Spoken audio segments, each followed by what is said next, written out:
బాచుపల్లి అతి సమీపంలో villa plots మీకు నచ్చిన స్టైల్లో మీ villa 27 acres biggest gated community HMDA approved loans facility కూడా అవైలబుల్. ఆంధ్రప్రదేశ్‌కి కేంద్ర ప్రభుత్వం ఒక గుడ్ న్యూస్ చెప్పింది. గతంలోనే కేంద్ర ప్రభుత్వం ఒక పథకం ప్రకారం రోప్‌వే ప్రాజెక్ట్‌ని దేశవ్యాప్తంగా ఇది సాగరమాల ఎలా అయితే డెవలప్ చేశారో, భారత్‌మాల ఎలా అయితే డెవలప్ చేశారో, హిల్ ఏరియాస్‌లో కొండ ప్రాంతంలో కూడా దీనికి సంబంధించినటువంటి ఒక ప్రత్యేకమైన ప్రాజెక్ట్‌గా తీసుకొని రోప్‌వే ప్రాజెక్ట్‌ని డెవలప్ చేయాలని కేంద్ర ప్రభుత్వం డిసైడ్ చేసింది. ఏపీలో ఏకంగా 6 రోప్‌వే ప్రాజెక్టులని శాంక్షన్ చేస్తున్నట్టుగా గతంలోనే అనౌన్స్‌మెంట్ చేసింది. ఇప్పుడు దానికి సంబంధించినటువంటి డీపీఆర్ వర్క్స్‌ని మొదలుపెట్టింది. ఒకేసారి 6కి సంబంధించి కూడా నేషనల్ హైవే అథారిటీస్‌కి సంబంధించినటువంటి విభాగం టెండర్ నోటిఫికేషన్ రిలీజ్ చేసింది. దీనిలో ఉన్నటువంటి ప్రత్యేకత ఏంటో చూద్దాం. రోప్‌వే ప్రాజెక్టుల గురించి మనకు తెలుసు. దేశంలో ఎత్తైనటువంటి ప్రాంతాల్లో దీన్ని ఉపయోగిస్తాం మనం ఈ ప్రాజెక్ట్‌ని. అదొక పర్యాటక పరంగా చూస్తే కనుక టూరిజం అట్రాక్షన్‌గా కూడా మనం భావిస్తాం. సో ఆంధ్రప్రదేశ్ రాజధాని అమరావతికి తో సహా వివిధ ప్రాంతాల్లో కొన్ని ప్రాజెక్టులని రాష్ట్ర ప్రభుత్వం ప్రతిపాదించింది. కేంద్ర ప్రభుత్వం వీటికి ఆమోద ముద్ర వేసింది. గతంలో జరిగినటువంటివి. ఇందులో లాంగెస్ట్ రోప్‌వే కూడా ఉండడం ఒక విశేషం.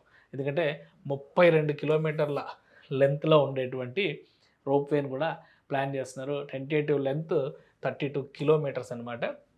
మన్ననూరు నుంచి శ్రీశైలం వరకు ఉండేటువంటి రోప్‌వే ఇది. ఆంధ్రప్రదేశ్ వైపు నుంచి చూస్తే ఇది మన్ననూరు ఒకవైపు తెలంగాణ, ఇటువైపు ఆంధ్రప్రదేశ్ ఉంటుంది. సో ఈ ప్రాజెక్ట్‌కి అప్రూవల్ వచ్చింది. అలానే Andhra Pradesh bottom of the hill to hill top ఇది Shri Boyakonda Gangamma temple hill area. ఇది చిత్తూరు డిస్ట్రిక్ట్. మనకు తెలుసు కదా, దిగువ టెంపుల్ కింద అంటే దిగువ టెంపుల్, ఎగువ టెంపుల్, కొండపైన ఉన్న టెంపుల్, కొండ కింద ఉన్నటువంటి టెంపుల్, వాటిని కనెక్ట్ చేసేది 0.68 కిలోమీటర్స్ వస్తుంది.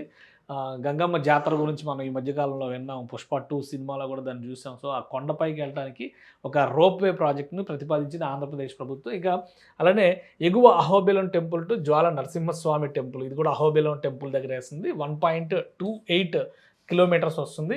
అంటే ఆల్మోస్ట్ 1.5 కిలోమీటర్ల దగ్గరగా ఉందని అనుకోవచ్చు మనం. ఇక ఆంధ్రప్రదేశ్‌లోనే మరొక ప్రాజెక్ట్ ఏంటంటే కోటప్ప కొండ. ఇది చాలా ఫేమస్ అయినటువంటి కోటప్ప కొండ ఉత్సవాల గురించి మనకు తెలుసు.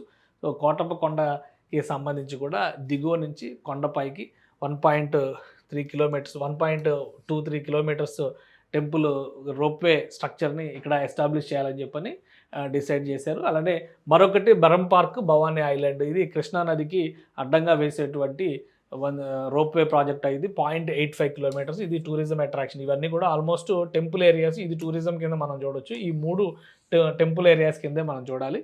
అంటే తీర్థక్షేత్రాల పర్యటనకు సంబంధించి వచ్చే వాళ్ళకి ఒక మధురానుభూతి అవుతుంది. ఇక ఆంధ్రప్రదేశ్‌లోనే మరొకటి కోరుకొండ, ఈస్ట్ గోదావరి జిల్లాలో ఉన్నటువంటి కోరుకొండ లక్ష్మీ నరసింహస్వామి టెంపుల్. అది దిగువ హిల్ కింద నుంచి పై వరకు అనమాట. ఇది చాలా చిన్న ప్రాజెక్ట్ అవుతుంది. 0.25 కిలోమీటర్స్ అనమాట. అంటే ఒక పావు కిలోమీటర్ మాత్రమే ఉంటుంది. మొత్తం ఈ 6 ప్రాజెక్టులని ఆంధ్రప్రదేశ్ ప్రభుత్వం ప్రతిపాదించింది. వీటన్నిటిని కూడా కేంద్ర ప్రభుత్వం ఆమోదించింది. గతంలోనే దీనికి సంబంధించినటువంటి అనౌన్స్మెంట్ కూడా చేసింది. ఆంధ్రప్రదేశ్లో ప్రతిపాదించినటువంటి రోప్‌వే ప్రాజెక్టుల్ని కేంద్రం ఆమోదిస్తుందని చెప్పని కూడా తెలిపింది. సో ఇదే అంశాన్ని దృష్టిలో పెట్టుకొని ఇప్పుడు దీనికి సంబంధించినటువంటి డీపీఆర్ వర్క్స్ని మొదలుపెట్టింది. ఒకేసారి ఆంధ్ర, కర్ణాటక 2 చోట్ల ఉన్నటువంటి ప్రాజెక్టులన్నిటికీ సంబంధించినటువంటి డీపీఆర్ టెండర్ దీన్ని రిలీజ్ చేసింది.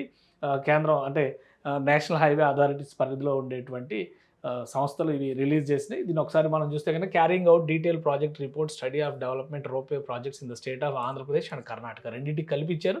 Carrying out the detail project development ropeway projects state of Andhra Pradesh, Karnataka. So work description అదే ఇచ్చారు. Please refer the tender documents. ఇది లేటెస్ట్గా రిలీజ్ చేసినటువంటి టెండర్. ఇక దీనిలో ఆసక్తి ఉన్నవాళ్ళు బిడ్డింగ్ చేస్తే పీరియడ్ ఆఫ్ వర్క్ 180 డేస్ పెట్టారు మొత్తం.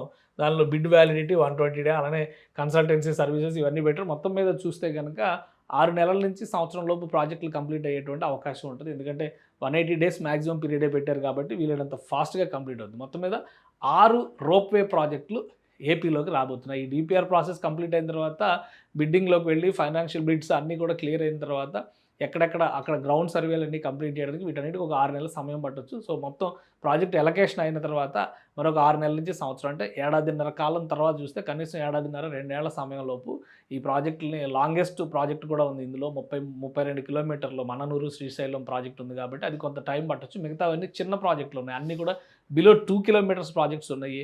ఏకంగా కోటప్పకొండ కాదు, మన ఈస్ట్ గోదావరి జిల్లాలో పెట్టినటువంటి ప్రాజెక్ట్ అయితే కేవలం 0.5 కిలోమీటర్ మాత్రమే ఉంది.